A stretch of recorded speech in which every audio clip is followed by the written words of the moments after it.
Okay, Tim, we're good to go on my end. All right. Good afternoon. My name is Tim Voss, and I'm the chair of the Historic Conservation Board. I'd like to take a minute to remind everyone about the rules of this proceeding. This proceeding is at all times governed by the rules of procedure, a copy of which is available online. All those planning to testify today, which does not include those solely making arguments, such as attorneys, will be asked to take an oath administered by the board's attorney when they testify. This is a quasi-judicial hearing. As such, the board reserves the right to deliberate in private.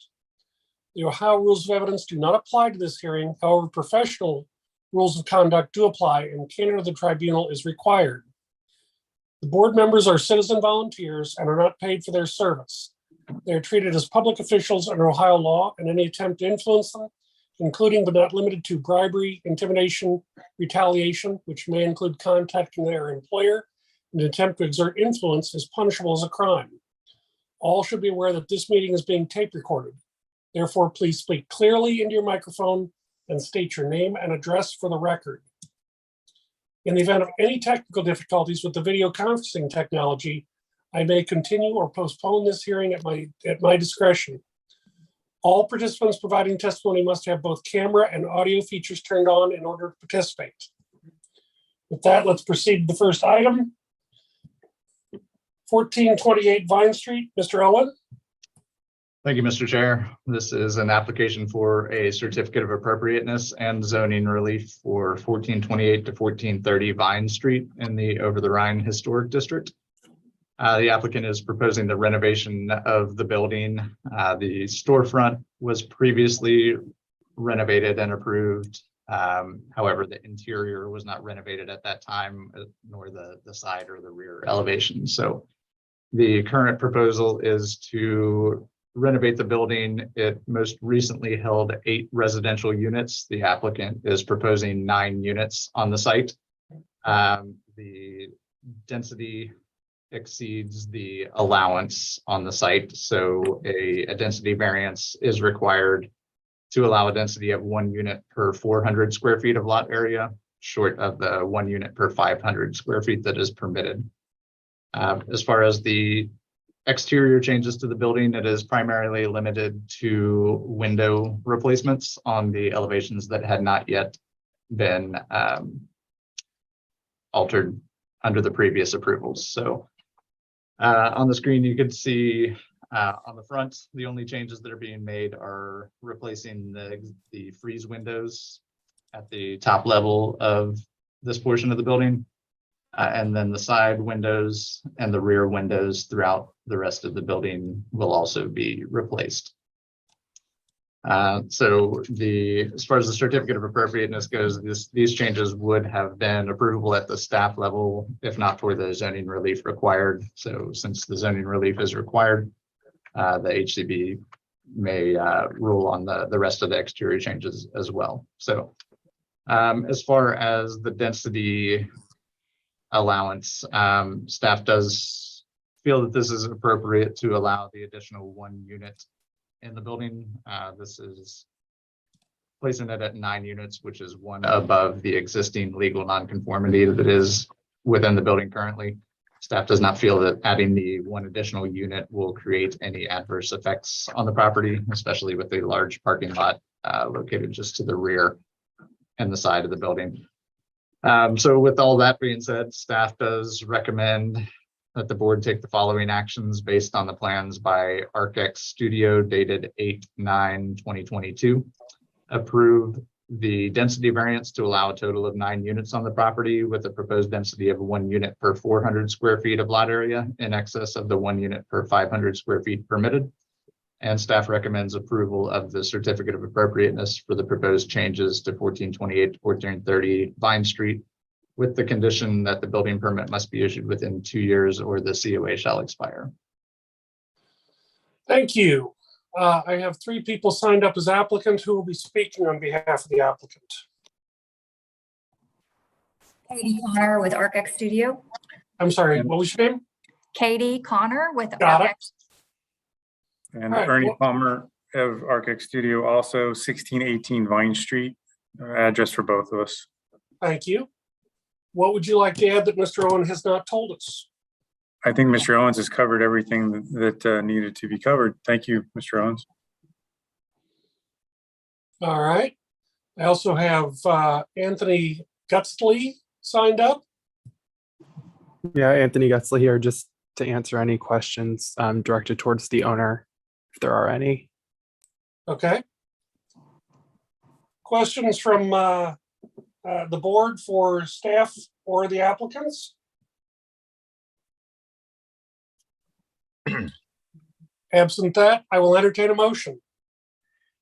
Mr. Chairman, I'd like to make a motion to approve both the zoning relief and the certificate of appropriateness as laid out by staff. Second. I have a motion and a second. Ms. McKenzie, Aye. Ms. Smith Dobbins, Yes. Mr. Weiss, Mr. Zelasco, Aye. Mr. Sunderman, Aye. Mr. Young. Yes. The chair votes aye. Item number 1, 1428 Vine Street is approved. 923 Dayton Street. Mr. Owens, what can you tell us? Thank you, Mr. Chair. This is an application for a certificate of appropriateness as well as zoning relief for 923 Dayton Street in the Dayton Street Historic District. The applicant is proposing a addition on the rear of the building that will add some indoor living space, as well as an outdoor deck and a 2-story garage at the rear lot line. They're also proposing an inset roof deck on the rear slope of the front portion of the building. And you'll notice on the site plan, the dark line at the rear of the garage addition is the former retaining wall on the site that formed the back wall of the former garage that was on the site. So that garage was severely deteriorated and was demolished several years ago, leaving that land vacant at the rear portion of the lot. So the applicant is proposing a 2-story addition at this rear lot line, which would include the ground floor parking area, which would be a 4-bay garage accessed off Nair Street, which is the rear alley, with 1 story of living space above. So that 1 story at top would connect to the addition that's proposed, connecting to the rest of the building, so that the remainder at the higher elevation will all be 1 story. So you can see on the site plan that was submitted by the applicant, this is a common condition along the street with the rear garage right along the property line on Nair Street. The applicant is proposing to have this as an attached garage rather than detached. So because that is attached to the principal structure, that does kick in some zoning relief, mainly because it's part of the principal structure, the main setbacks apply to that entire addition. So they will need a dimensional variance to allow a total side yard setback of 0, where the district requires a total setback of 5 feet. And they will also require a dimensional variance to allow a rear yard setback of 0, which is short of the required 20 feet. So staff does feel that the relief is appropriate, as it is a common condition in the vicinity, with the garage stretching from property line to property line on the sides and being built up against that rear lot line. So staff does feel it is in the interest of historic preservation to grant the variances. As far as the certificate of appropriateness, staff also feels that this is appropriate. While the guidelines do say that accessory structures should be detached from the principal structure, staff feels that this is appropriate in this condition, having it attached, because it does keep the rear setting along Nair Alley as a solid face of the building along the street, and the connection to the main building is a 1-story addition that will not be visible from Dayton Street. So staff feels that the design is appropriate, as well as the materials, siding, and massing for this structure. And the roof deck on the rear roof slope of the front portion of the building will be inset into the existing slope. There's not a need for any railings or any other kind of structures to access that deck, as they do have the adequate clearance by cutting the roof back, and the existing parapet on the street or on that rear slope provides the adequate height for the rail. So staff does feel that that is appropriate as well. So with all that said, staff does recommend the Historic Conservation Board take the following actions based on the plan submitted by Hampton Architects LLC dated 7/19/2022. Approve a dimensional variance to allow a total side setback of 0 short of the required 5 feet, with the condition that the 2 parcels making up this property be consolidated prior to the issuance of building permits. And approve the dimensional variance to allow a rear yard setback of 0 short of the required 20 feet.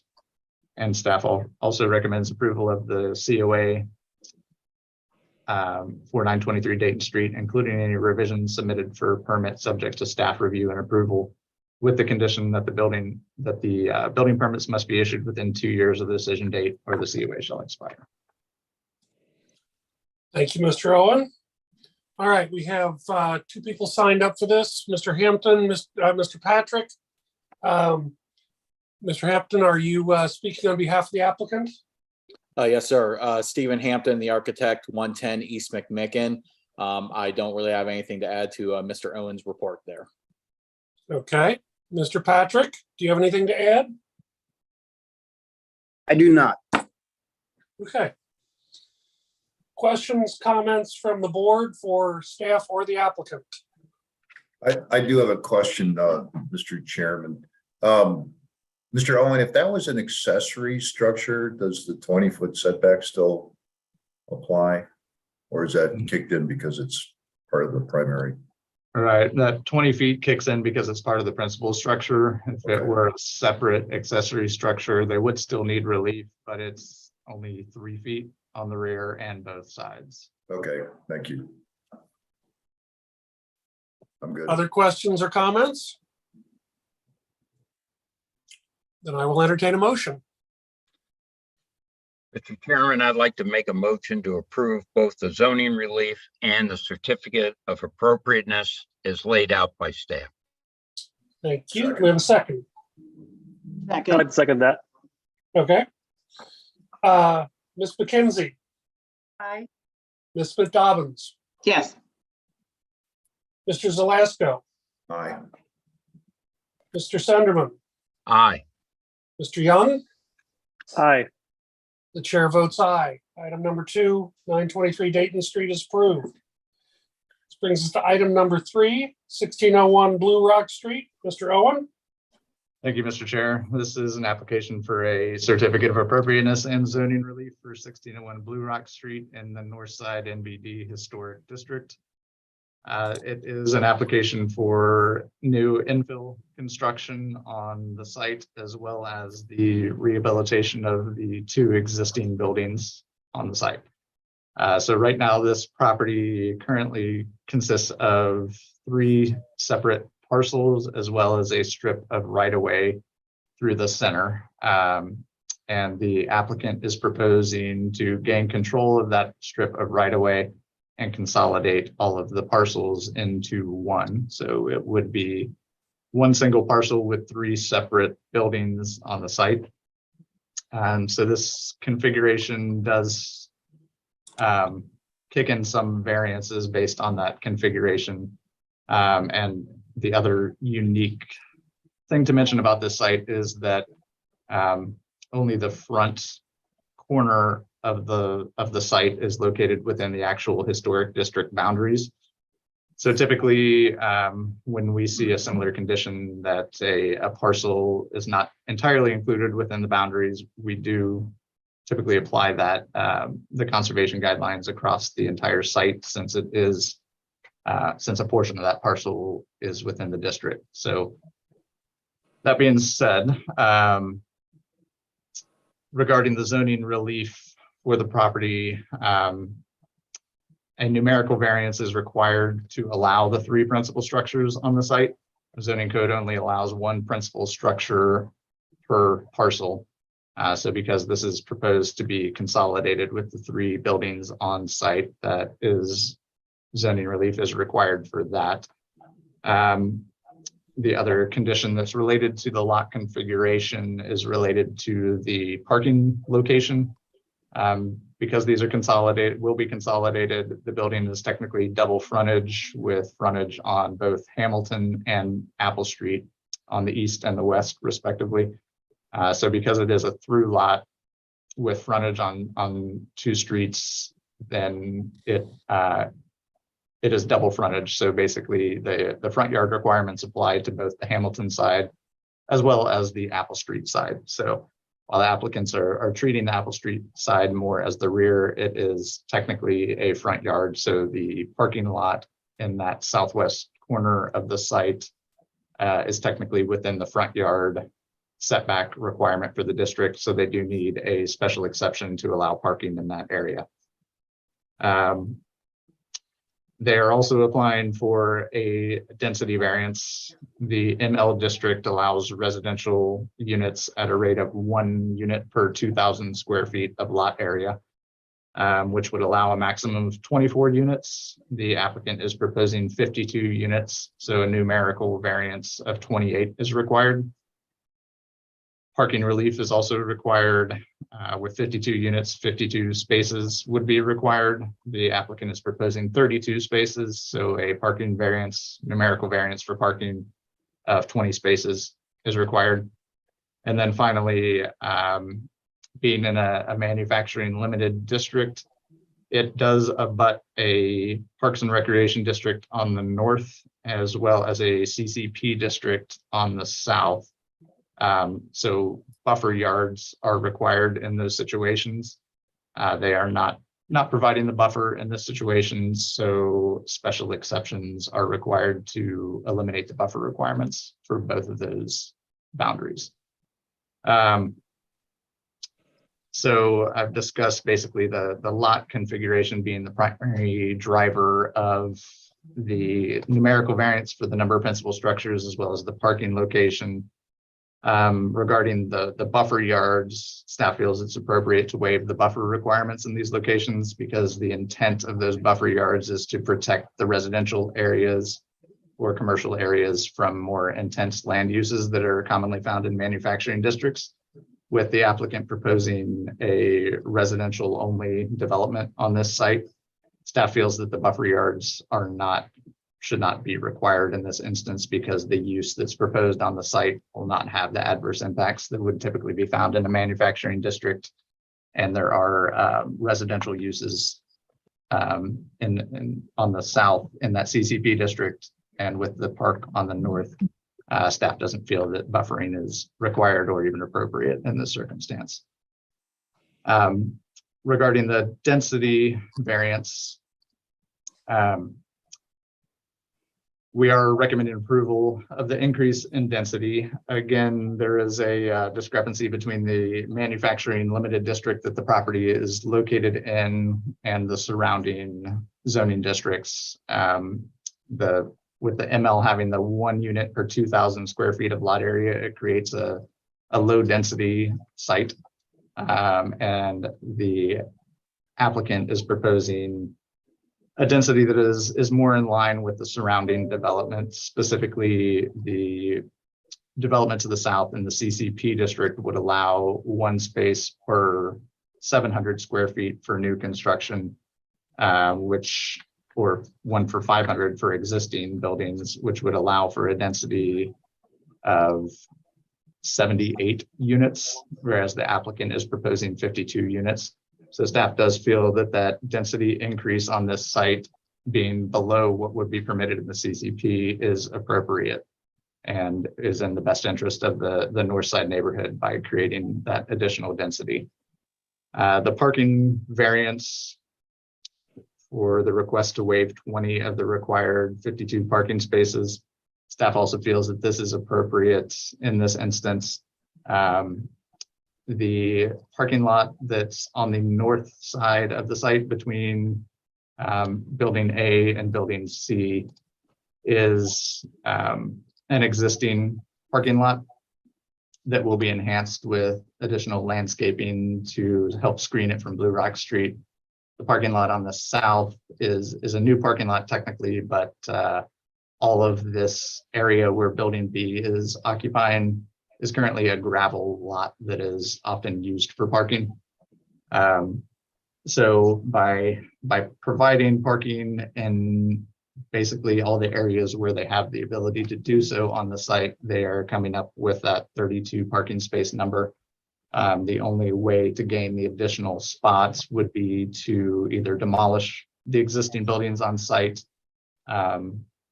make building B substantially smaller, or potentially look for off-street parking in the vicinity, which may require the demolition of other extant buildings in the area. So staff does feel that waiving the additional 20 spaces is appropriate. Should be noted that this is also an affordable housing proposal, so it's likely that not all residents will have their own personal vehicles in the building. So staff is supportive of all of the zoning relief that is requested. Regarding the certificate of appropriateness, building A and building C are the existing buildings on the site, and they will remain as they currently are. There are minor modifications proposed to them, primarily adding additional windows on the east elevation of building C, and then altering some of the existing configurations of windows and doors on the other facades, mainly related to the conversion of these buildings from industrial and commercial uses into residential units. So staff does feel that those modifications are appropriate. On building B, the applicant has decided to put the majority of the higher quality and more expensive materials on the eastern edge of the building, which encompasses the portion of the building that is within the historic district. So they are proposing a brick building along that front corner that will be 3 stories in height, and it will have a defined base, middle, and top. And staff does feel that generally the design, materials, scale, and siding of this building are all appropriate for the historic district. Once you move behind the front portion of the building onto the long stretch of building along Vandalia and along the pedestrian walkway that will be created on the former right-of-way, the materials are changed at this point to primarily metal siding with not a lot of detailing. This is the north elevation that fronts that pedestrian walkway. The window openings are limited on this area because of the distance between buildings in order to meet building code fire ratings.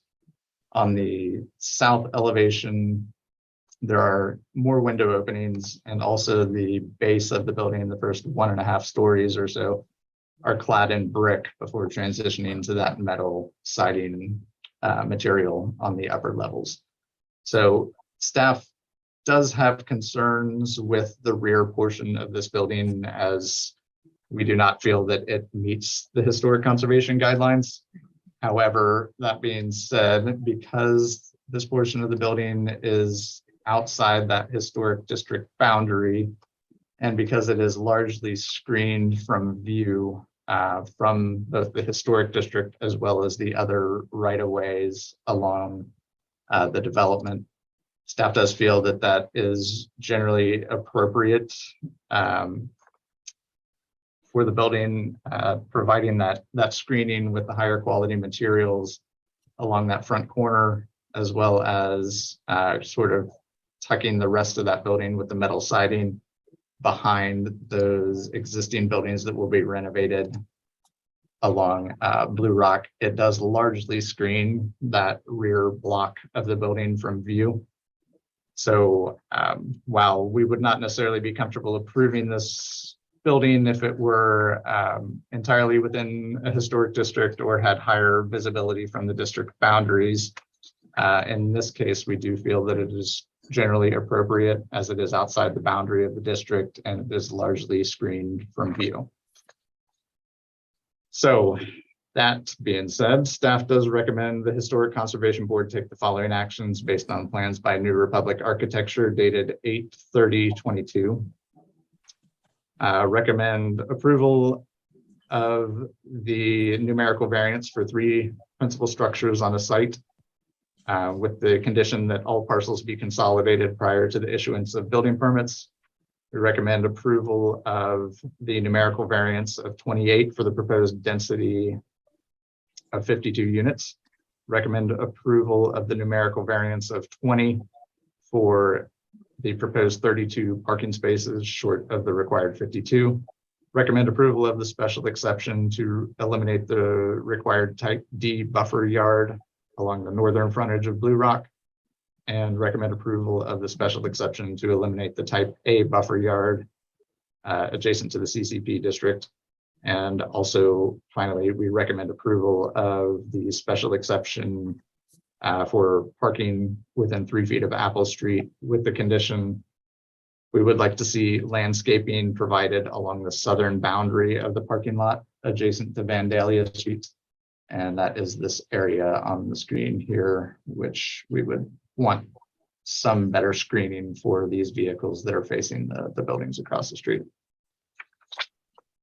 As for the certificate of appropriateness, staff recommends approval of the COA for 1601 to 1613 Blue Rock, including any revisions submitted for permit subject to staff review and approval with the condition that the building permits must be issued within 2 years of the decision date or the COA shall expire. Thank you, Mr. Owen. All right. I have Aaron Klein signed up as the applicant.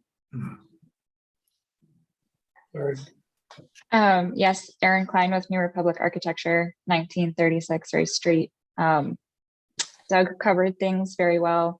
I would also like to make a couple comments on. Then we need to get you sworn in. Before you do that, if we could swear you in, if you could raise your right hand. Oh. You solemnly swear the testimony you shall give will be the truth, the whole truth, and nothing but the truth. I do. Thank you.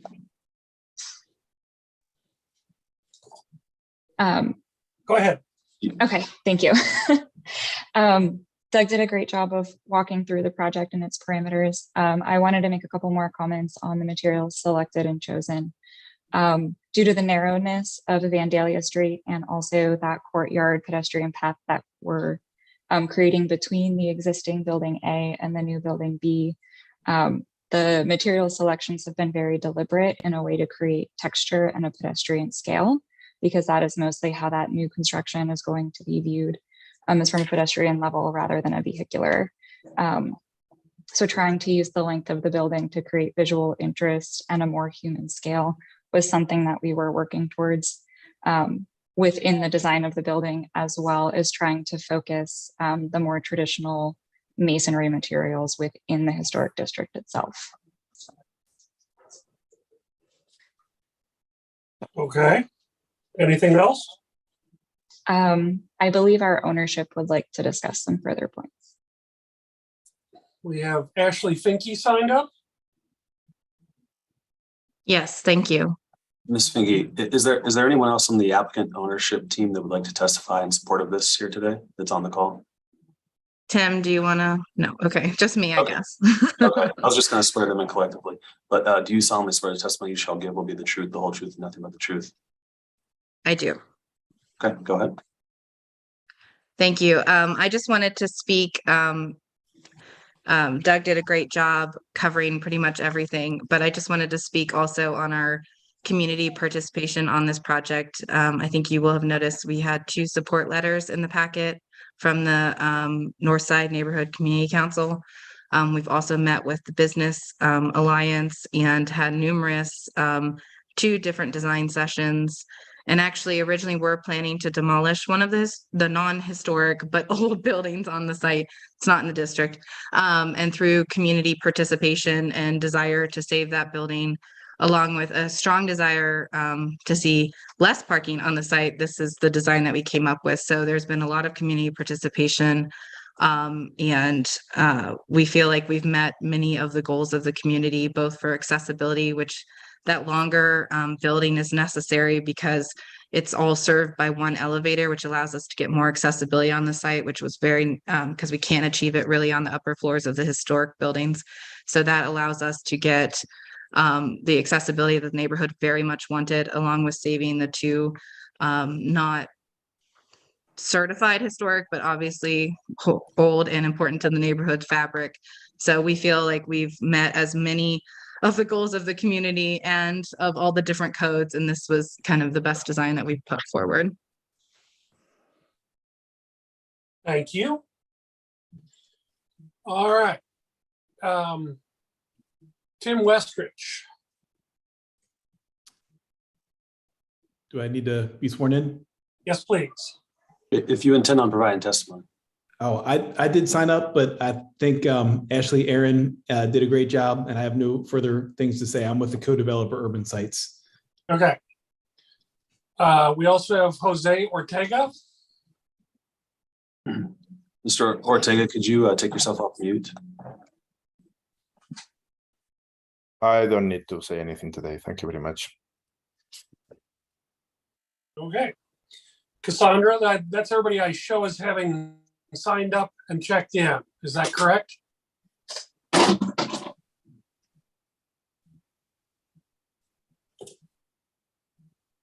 I see a Blake Must, but I believe he's with the applicant team as well.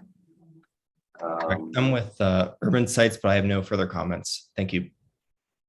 There were other people on this list as well. Is there anyone in the meeting that is from the public that has not had an opportunity to speak so far? I think that's it. Okay. All right. Questions for the staff or applicants from the board? I do have a question for Mr. Owen. Doug, were you thinking that the additional screening along Vandalia, were you thinking that could fit into that, I don't know, what is it, 3 or 4 foot buffer area, or were you thinking something more aggressive? Right, yeah, I was thinking of just applying that landscaping within that existing buffer. It looks like it's generally about the same depth as the landscaping along the side of the building. So I was just thinking of continuing that landscaping along to the edge. Okay, I'm good with that. Thank you. Other questions or comments?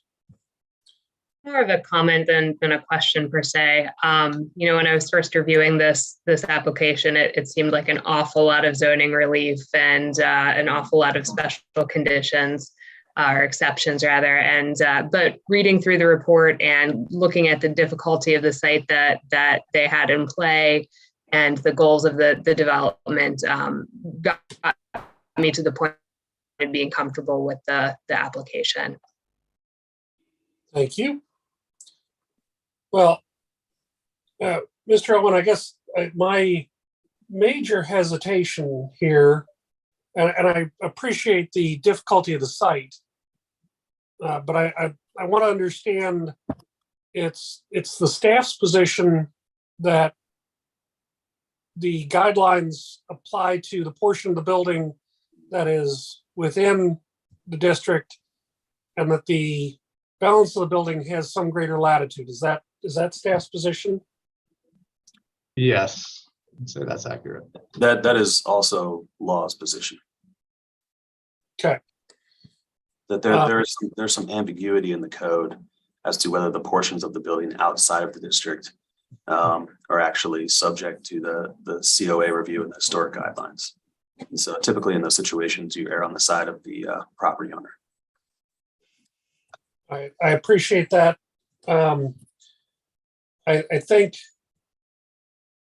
I'm uncomfortable with that position. I think I would err the other direction so that the historic district is leavening the surrounding areas. But I understand staff and law's position on that. I don't concur, but other questions or comments? I have a question, Chair. Yes. To Mr. Owens.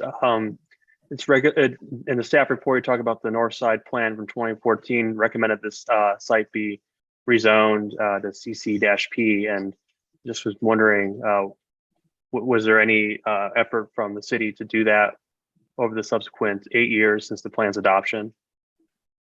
And why has it not been pursued for this? That I'm not entirely sure about. Rezoning is handled by the planning department. It's not something that the zoning or historic staff is typically involved in, so I'm not exactly sure where that stands currently or what has been done in the past to get to that point. Thank you. Other questions or I have a comments? question for Mr. Owen. Is it fair to say that the community council is going along with this? I said there was no comment. Or what I don't know, was there a comment, not a comment? Are they in support of this, I guess? We do have a letter of support from the Northside Community Council outlining their support for the zoning relief as well as the COA. So yes, I would say they are supportive of the project. Other questions or comments? Absent that, I'll entertain a motion. You're on mute, Tom.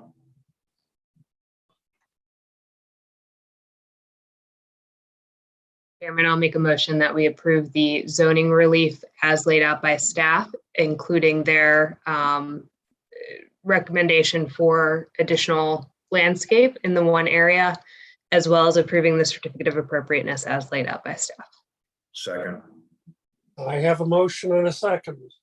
Ms. McKenzie, Aye. Ms. Smith Dobbins, Yes. Mr. Zelasco, Aye. Mr. Sunderman, Aye. Mr. Young. Aye. The chair votes no for the reasons previously stated. Item number 3, 1601 Blue Rock Street is approved. All right, those are all the cases we have. Before we get into staff approvals, I'd like to welcome Mr. Young. Thank you for joining us. We appreciate the extra voice and look forward to working with you. Thank you, Chairperson Tim. I'm happy to be here and I'm happy to be part of the team here. Thanks for having me. Okay, we do have staff approvals. Do we have any questions or comments on the staff approvals that were sent out? Absent that, I will entertain a motion to approve the certificate of appropriatenesses that staff has put forward. Mr. Chairman, I'd like to make a motion that we approve those motions set forth by staff. Second. All right, Mr. Young, Aye. Ms. McKenzie, Aye. Ms. Smith Dobbins, Yes. Mr. Zelasco, Aye. Mr. Sunderman. Aye. The chair votes aye. Congratulations, Mr. Owen. We're fully in favor of what you're doing. All right, Mr. Owen, do we have any other business today? I just did want to mention one other thing. We do have a new AmeriCorps member who is serving with the city of Cincinnati. They started last week and they will be working with us for about a year. It's Michael Carey. And he is going to be surveying some properties, most likely in West Price Hill. And his goal is over the next year to survey 100 historic properties and prepare 10 National Register questionnaires in that community. So I did just want to let you all know that Mr. Carey will be working with us in that capacity over the next year. Oh, no, I don't think that's a good idea. It sounds like more work for us. What department? More work for us. What department's he working under, Doug? He'll be working with the Historic Conservation Office. Okay. To survey these properties. It's through the AmeriCorps service program. Okay. All right, do we have any other business? No, sir. If not, I'll entertain a motion to So adjourn. moved. I have a motion and a second. All in favor? Aye. Aye. Aye.